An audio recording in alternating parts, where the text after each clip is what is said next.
The Lions were the first NFC team to clinch a playoff berth this year. And I have never said those words before in my life. Woo! Welcome back to another episode here at Let's Talk Lions. My name is Jay. What a wild year it has been in so many different ways, but officially have a 1-month-old baby. So for anybody being like, where did that man go? I went to the depths where Sirius Black, when he passes through the curtain, right? Where did he go? People say he died. No, I just think he had a kid and he enters into a new world. And if you're like, what are you talking about? Don't worry about it. Yeah, had our baby a month ago, so it has been incredible. It's been the best thing we've ever done. Been the hardest thing we've ever done. And now I understand that phrase, that quote when people say that. But yeah, we had a little girl, and it's been a lot. It's been insane. And the whole thing has been the very best thing. Wish we'd done it years ago. But here we are. I will say that the Lions are 5-0 since having her.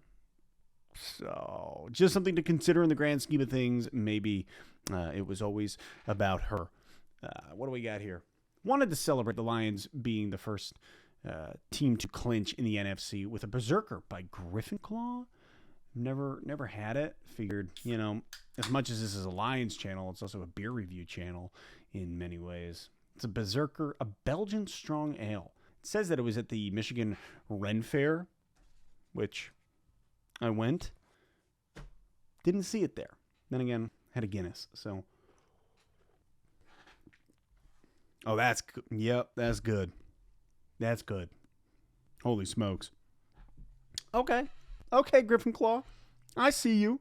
Dan Campbell going for it on fourth down. I think it was 5 times, converting 4 out of 5.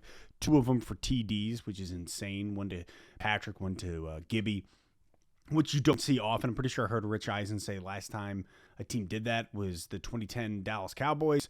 So, heck, man, what a game. Got a lot to say about it. First and foremost, the Lions just continue to impose their will.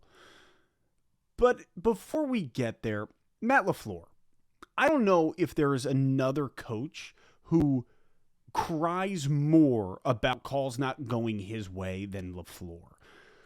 Listen, Packers fans, I've seen it now all over the internet this week. Oh, man, Packers got robbed. Listen to me. You're finally on the other side of the bad call where the Lions have been, where us Lions fans have been for years, for infinity and beyond. Welcome to the club.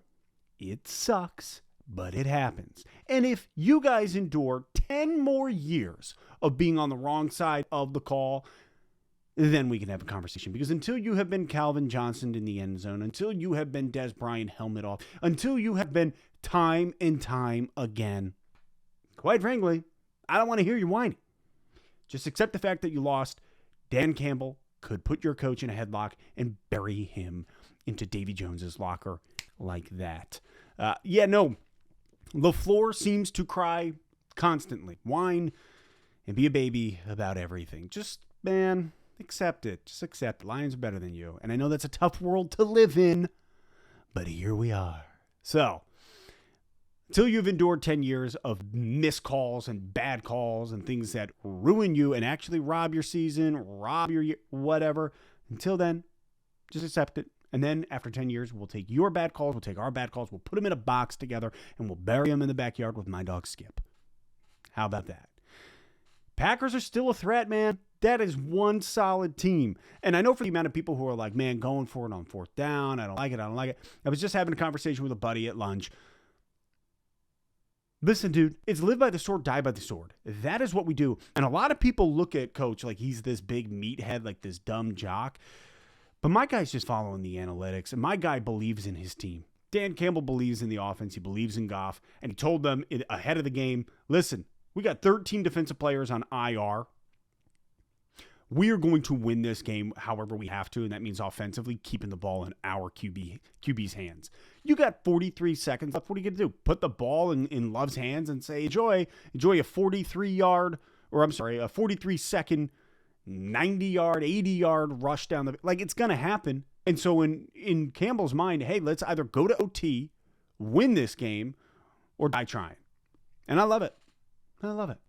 Not mad about it at all. Interesting, my brother-in-law just sent me this stat. Somebody on Twitter said that the Lions, Packers, and Vikings are 28-3 against the rest of the NFL. 28-3. Outside of games against each other, none of those teams have lost since October. Well, that's just dumb. The NFC North is the best division in the NFL, which is wild to see us at 12-1. You've got, I'm pretty sure, let's see here, the Vikings with 11 W's, still haven't clinched, 11-2, Packers 9-4, the Bears are dead. Man, it's a wild division. It's a ton of fun, and quite frankly, in the playoffs, we'll probably be seeing either Minnesota or Green Bay again. That because the Bucs are, the Bucs, they're fighting for it. Commanders are in there. The NFC North has the best teams. Quite frankly, I see us playing out of the Vikings or the Packers, which blows because, man, you see the same team 3 times in a year, you're bound to lose them. That's Tampa Bay. Last year, we saw them 2 times. And then we played them week 2 and we lose. Right? To go 3-0 against a squad, against a team in 1 calendar year is wildly difficult to do. So to have to see the Vikings or the Packers again in the playoffs, it's going to be tough. But, man, if we can get that home field advantage. Here's the thing, the 1 seed. We are fighting for the 1 seed while also just trying to fight for our own division. It's a wild thing to sit there and be like, here we are gunning for the 1. Meanwhile, we're only 1 game up on Minnesota. Like, we need Minnesota to start losing some games. But it seems like they don't want to lose. Sam Darnold, God bless him, man. Sam Darnold's having a heck of a year. And I told you guys earlier this year, I actually like Sam Darnold. I like Kevin O'Connell. I like the squad that they have there. I think they're just a good team, and I love to see somebody like Sam Darnold. Kind of reminds me of Goff with that coming back from the dead type of scenario. But, dude, Lions, Bills this week.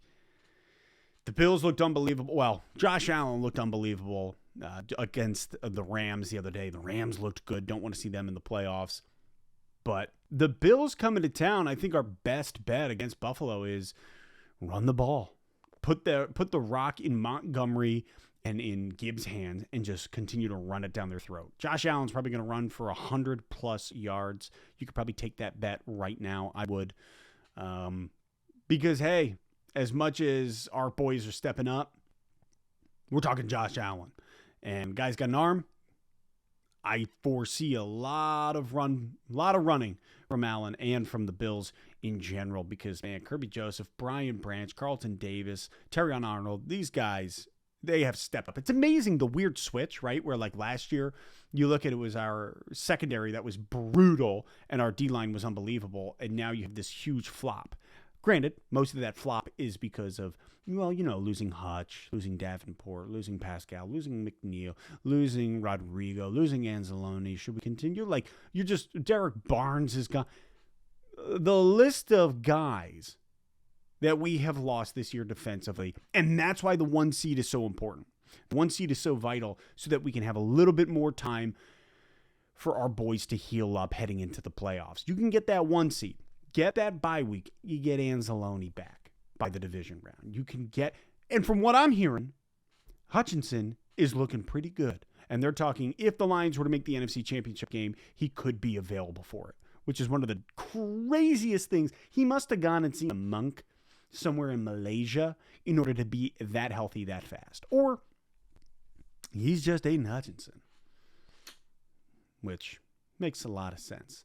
But yeah, man, you got Lions, Bills this week. Need another W. We're just gunning for that 1 spot, gunning for the division because you got Bills, Bears, Niners, Vikings. Tough games. 2 of them. Really tough games. Niners will be interesting. The Bears are dead. But the Bears play 2 Super Bowls a year, and it's always against Detroit. It's incredibly annoying.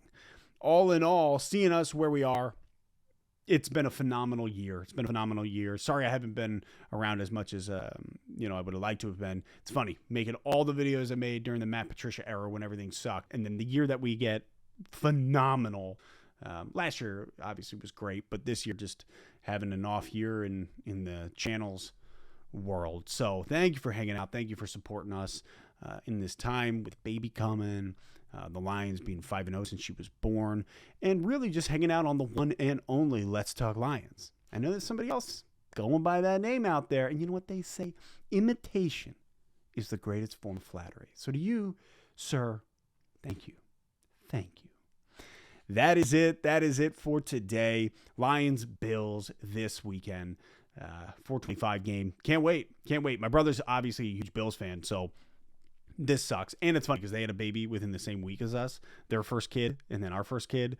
So I'm not going to say that destiny is a Lions-Bills Super Bowl, and it is, because it is. It is. Yeah, no, it is destiny, which is also a worst possible outcome for our family. So hopefully it is not that. But if destiny's real, it's a Lions-Bills Super Bowl. How many times do you think they're going to say that it's a Super Bowl preview this Sunday? Is it over 6? We'll go over under. It feels like over under 8 times. I'm going to take the under 8. You drop your thoughts in the comments. How many times are they going to say Super Bowl preview, Lions-Bills? Over or under 8? Drop it in the comments. Great to be back. Great to see you guys. And as always, man, I'll catch you later on another episode of the one and only Let's Talk Lions.